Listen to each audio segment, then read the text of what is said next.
Ladies and gentlemen, welcome. Today is my distinct pleasure to introduce a man who is recognized. The battle of evolution is only one skirmish in a much larger war. Science simply makes no use of the hypothesis of God. Ask yourself, what has intelligent design given us? Nothing. We cannot accept intelligent design as an alternative scientific theory. They will never accept that we have a better argument. They just pester us and they waste our time.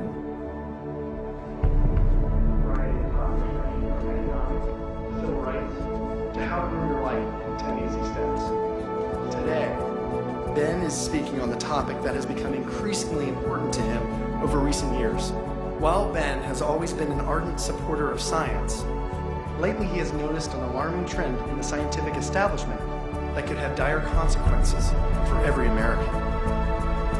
Without further ado, please join me in giving a warm welcome for Mr. Ben Stein. Thank you. Thank you very much. Thank you very, very much. Thank you. Thank you very much, everybody. Thank you very much, gangsters. Thank you very, very much. Freedom is the essence of America. We're talking about freedom of speech, freedom of assembly, freedom from fear, freedom of religion. Martin Luther King said, America is essentially a dream, and he said it is a dream of freedom and equality, and freedom is the way to equality. And America simply would not be America without freedom. In every turning point in our history, the decision has always been about freedom. Freedom is what makes this country great. Freedom has allowed us to create, to explore, to overcome every challenge we have faced as a nation. But imagine if these freedoms were taken away. Where would we be? What would we lose? Well, unfortunately, I no longer need to imagine. It's happening. We are losing our freedom in one of the most important sectors of society, science. I have always assumed that scientists were free to ask any question, to pursue any line of inquiry without fear of reprisal. But recently, I've been alarmed to discover that this is not the case. It all began when I met evolutionary biologist Richard Sternberg in Washington, D.C. His life was nearly ruined when he strayed from the party line while serving as editor of a scientific journal affiliated with the prestigious Smithsonian Museum of Natural History. Your office was over there? That's correct. This here is the West Wing. Directly ahead of us is the West Wing of the Natural History Museum. So now you're not there anymore because you're a bad boy. No, I'm not. No, I was exiled. You're a bad boy. You question the powers that be. What was Dr. Sternberg's crime? He dared to publish an article by Dr. Stephen Meyer, one of the leading lights of the intelligent design movement. The paper ignited a firestorm of controversy merely because it suggested intelligent design might be able to explain how life began. As a result, Dr. Sternberg lost his office, his political and religious beliefs were investigated, and he was pressured to resign. The questioning of Darwinism was a bridge too far for many. The mentioning of intelligent design that occurs at the end of the paper was over the top.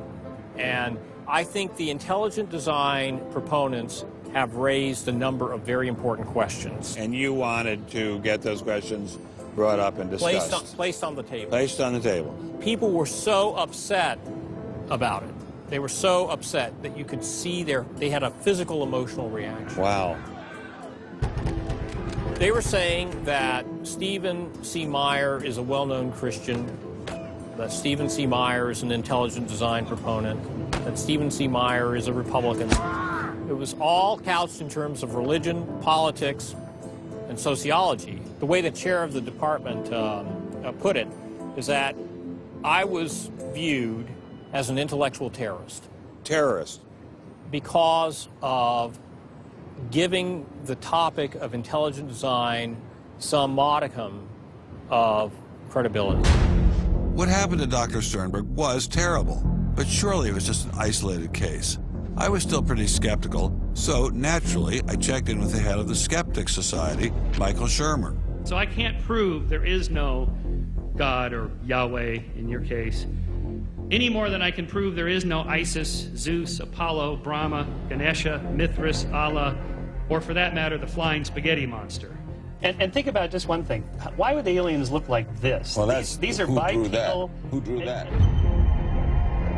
Skepticism, it's not a position you take. It's just an approach to claims. This one is called the borderlands of science, where sense meets nonsense. Is intelligent design nonsense? Well, it's unproven. So in that sense, it's nonsense. So I would put it in the sort of shaded areas between good, solid science and total nonsense. You know, it's sort of 3/4 of the way toward the nonsense side. But you think, nevertheless, people should be allowed to speak about it and publish papers about it? They are free to write and publish and be heard in public forums and go to conferences just like everybody else does. Well, what if a person published something, say at the Smithsonian, in favor of intelligent design, and then lost his job over it? And it had been peer-reviewed, and published, and then he lost his job over it anyway. What would happen? What do you think about that situation? I think that particular situation, there was something else going on. What was going on? I don't know. I mean, I don't know, because I don't know. But I think there had to be something. People don't get fired over something like that. You roll up your sleeves, you get to work, you do the research, you get your grants, you get your data, you publish, and you work your butt off, and that's how you get your theories taught. Well, but wait a minute. What if you try and roll up your sleeves and go to work and work your butt off, and they say, well, we're going to fire you if you even mention the word intelligent design? I don't think that's happening. Where is that happening? George Mason University. Throughout its 50-year history, our mission has remained clear: to prepare a diverse population of students to think and to grow in a climate of unbridled academic freedom. After Dr. Caroline Crocker simply mentioned intelligent design in her cell biology class at George Mason University, her promising academic career came to an abrupt end. My supervisor invited me into his office. He said, "I'm going to have to discipline you for teaching creationism." And I said, I mentioned intelligent design on a couple of slides, but I did not teach creationism. He said, "Nonetheless, you have to be disciplined." At the end of the semester, I lost my job.